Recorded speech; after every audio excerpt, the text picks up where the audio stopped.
আর জানি ভালো লাগছে না। বছরের 6টা মাস চলে গেল, সেই জানুয়ারি মাস থেকে মৃত্যু মিছিল বন্ধ হওয়ার নাম নেই। যেখানে ভগবানের আস্থা সেই জায়গাতেও কিন্তু মৃত্যু। অনেকে তো বলছে মোক্ষ প্রাপ্তি হয়ে গেছে। প্রশাসনিক ব্যর্থতাকে ঢাকা হচ্ছে, বুঝতে পারছেন না?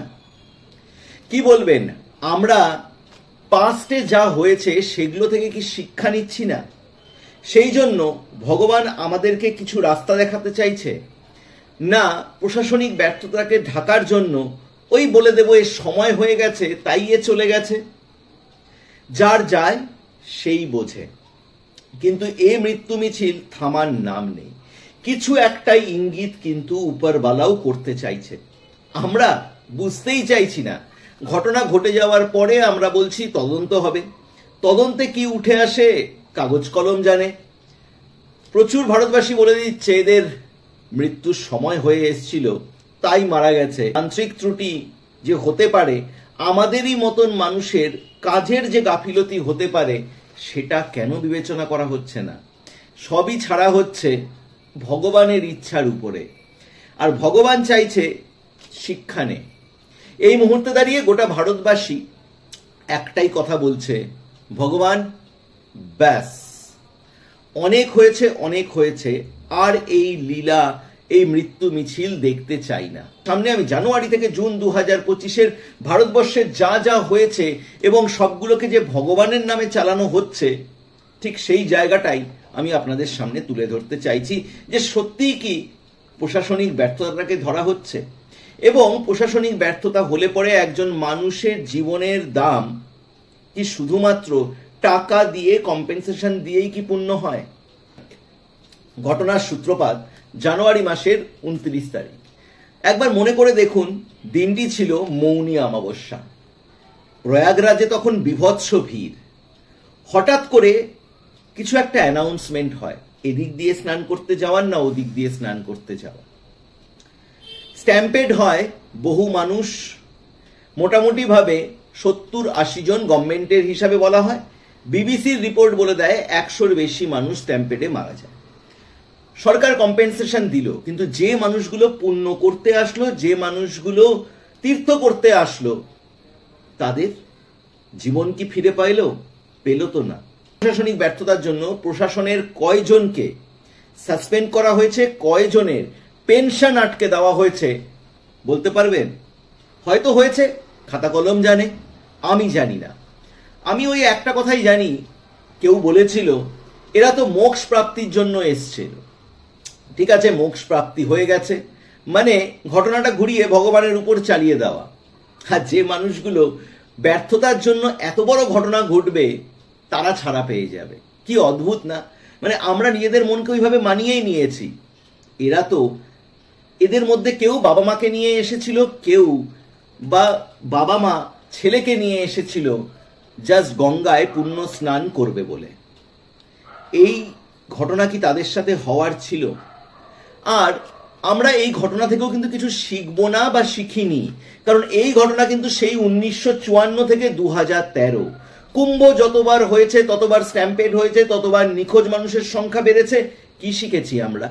এত বড় মহাকুম্ভে এত লোক হবে সবাই জানতো, আলটিমেট রেজাল্ট কি হলো?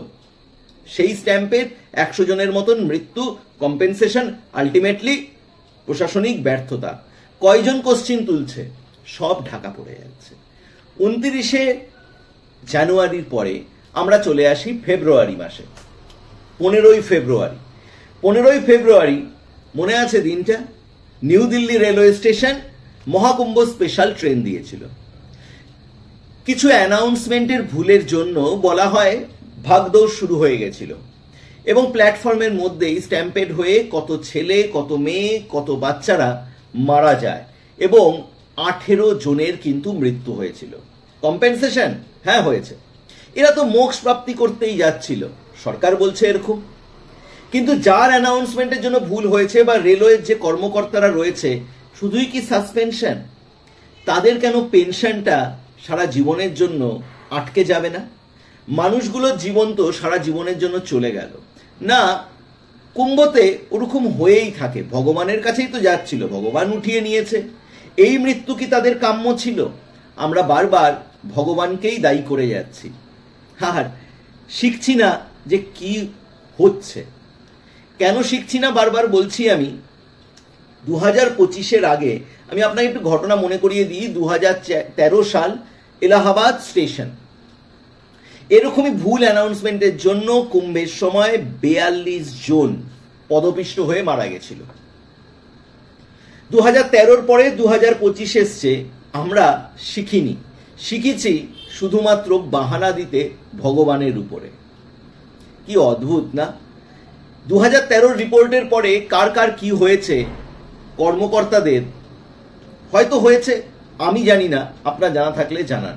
কাগজে কলমে হয়েছে, বিশাল বড় বড় বাতেলা, যে সরকারি থাকুক, কিন্তু সাধারণ মানুষের ওই কীট পতঙ্গের মতনই বিহেভ করে মানুষেরা। ফেব্রুয়ারির পরে আমরা চলে আসি সেই অভিশপ্ত দিন 22শে এপ্রিল, পেহেলগাম। ধর্ম জিজ্ঞেস করে মেরে ফেলা হলো 26 জনকে। কি তাদের দোষ ছিল?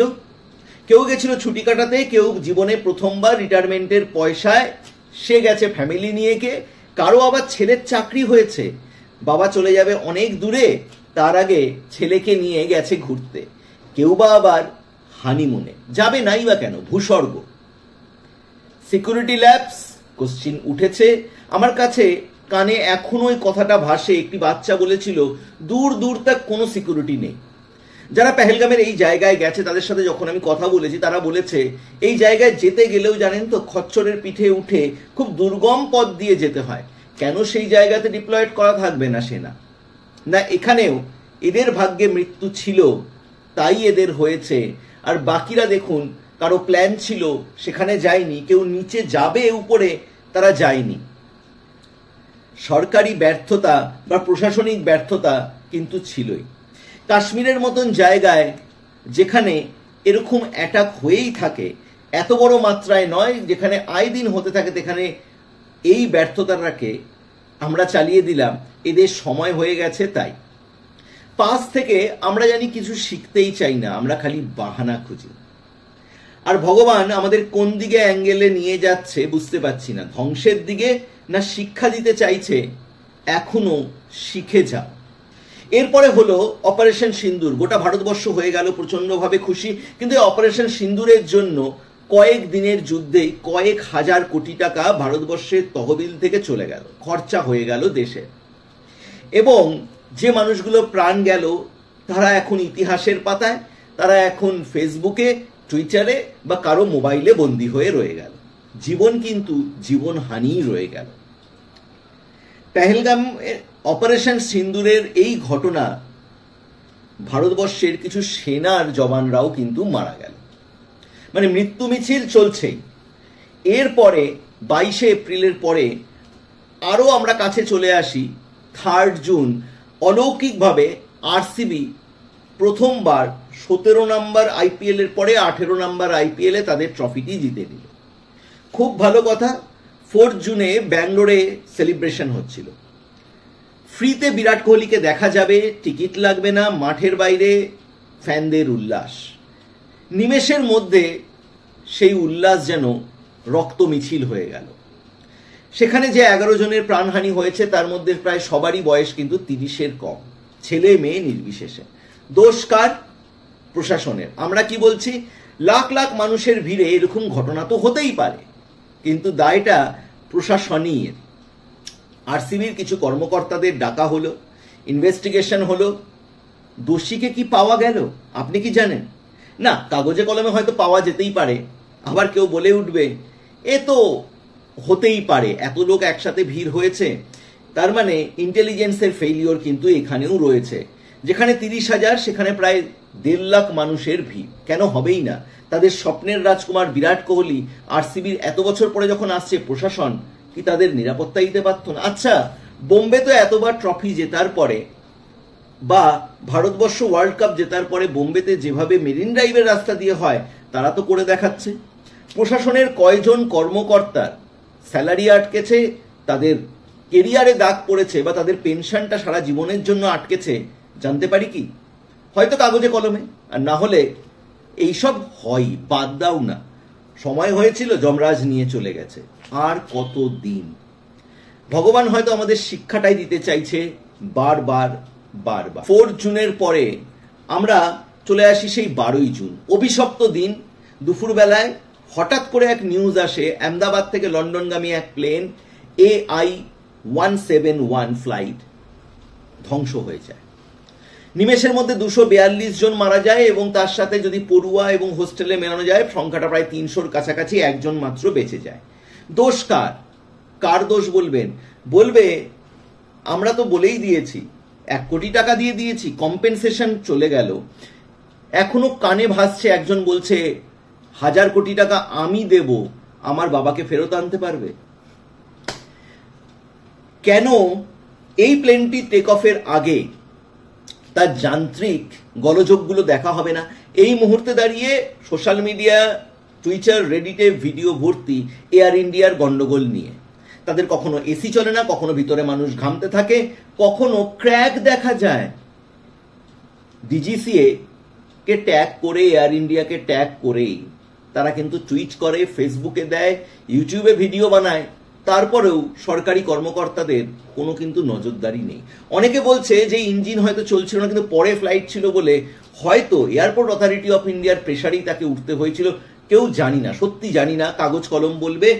কিন্তু যে এসেছিল তার দিদার জন্মদিন পালন করতে, যে এসেছিল তার বাবার কাছে, যে বাবা তার মেয়ের কাছে যেতে যাচ্ছিল, যে নারী বিয়ের পরে প্রথমবার তার ডাক্তার স্বামীর কাছে যেতে চাইছিল, তাদের কি দোষটা ছিল? ব্ল্যাক বক্স পাওয়া গেছে, সরকার বলছে 6 মাস পরে রিপোর্ট পাবে। আমার একটাই কোশ্চিন, হায়দ্রাবাদ বা যেখানেই ভারতবর্ষে হয়ে থাকে এই রিপোর্টগুলো 6 মাস পরে, 5 মাস পরে যখন পাওয়া যায়, পাবলিকলি কি আর জানা যায়? কার কার বিরুদ্ধে কেন আমরা শিখছি না বারবার পাস থেকে?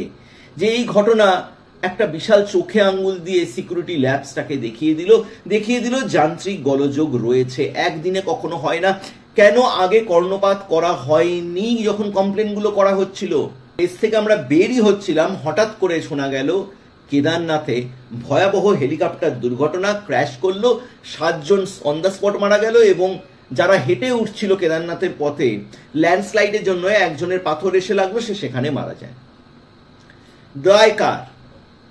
পবন হাংস বা এরকম 4 ধাম যাত্রা যেসব বেসরকারি কোম্পানিগুলোও করাচ্ছে এখন, তাদের কেন হেলথ চেক আপ করা হবে না? এখানেও উত্তরাখণ্ড সরকার বা যে কোনো সরকার বলবে আমি কম্পেনসেশন দিয়ে দিচ্ছি। কেউ বলবে ভগবানের কাছেই তো যাচ্ছিল, আর একটু উপরে উঠে গেছে। কত আমরা ভগবানকে দোষারোপ করব? না, এত টাকা দিয়ে যে মানুষগুলো যাচ্ছে তাদের সেফটিকে এনশিওর করব। প্রতিটা পদে যে মানুষগুলো কাজের জন্য রয়েছে তাদের কাজগুলো যদি তারা ঠিক মতন করে, তাহলে কিন্তু এই দিন আমাদের দেখতে হয় না। পুনেতে ইন্দিরা নদীর উপরে সেম ডেতে ভেঙে পড়লো, 7 জন মারা গেল, এখনো অনেকজন সেখানটাতে নিখোঁজ হয়ে রয়েছে। যে ব্রিজ সোশ্যাল মিডিয়ার ইনফ্লুয়েন্সারদের কাছে স্বর্গ বলা হচ্ছে, সেই ব্রিজের অবস্থা খারাপ ছিল, কেন আপনি উঠতে দিলেন? এখন কি আবার সেই কম্পেনসেশন? বলবে সময় এসেছিল তাই চলে গেল। এই মুহূর্তে দাঁড়িয়ে এই 6 মাসে আমরা যা দেখলাম তা দিয়ে শিউরে উঠেছি। আগামী 6 মাস কি হবে আমরা কেউ জানি না। একটাই প্রে করব ভগবানের কাছে, যারা চলে গেছে তাদের আত্মার শান্তি হোক। আর আগামী দিনগুলোতে ভগবানকে একটাই বলার থাকবে, এবার থামো। মানুষ যদি শিক্ষা না নেয় তাহলে পরে এরকম দুর্ঘটনা ঘটতেই থাকবে। হয়তো ভগবানের এটাই ইশারা। আপনার কি মনে হয় কমেন্ট বক্সে জানাতে ভুলবেন না। ভিডিওটি ভালো লাগলে সবাইকে শেয়ার করে দেবেন। ভালো থাকবেন, সুস্থ থাকবেন, সচেতন থাকবেন। জয় হিন্দ, বন্দে মাতরম।